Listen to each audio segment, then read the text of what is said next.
अस्सलाम वालेकुम। SM news के साथ मैं हूं इश्तियाक अली। खबरों का सिलसिला बढ़ाते हुए खबर शामिल करते हैं भक्कर से।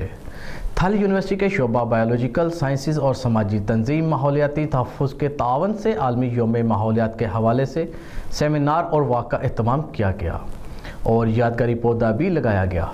इसी हवाले से मज़ीद तफसीलात जानते हैं अपने नुमाइंदे राना अमजद बॉबी से। जी अमजद, तफसीलात से आगाह कीजिएगा।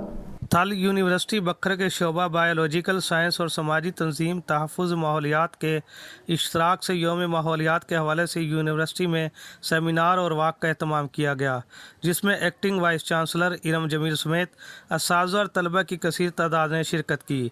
सेमिनार से खिताब करते हुए बायोलॉजिकल साइंस की प्रोफेसर राबिया सबा ने कहा कि माशरती तरक्की सनतें गाड़ियाँ माहौल को बुरी तरह नुकसान पहुँचा रही हैं, जिसकी रोकथाम के लिए शजरकारी वक्त की अहम ज़रूरत है, जिसके लिए माशरा के हर फ़र्द को किरदार अदा करना चाहिए। मुकर्रिरीन ने खिताब करते हुए कहा कि थल यूनिवर्सिटी के तलबा और असातिज़ा इस हवाले से भरपूर मुहिम चलाएँगे। कैमरामैन इजाज़ हुसैन के साथ राना अमजद बॉबी, SM न्यूज़ बखर। बहुत शुक्रिया अमजद तफसीलात से आगाह करने के लिए। अब तक के लिए इतना ही। मज़ीद खबरों के लिए देखते रहिए SM न्यूज़।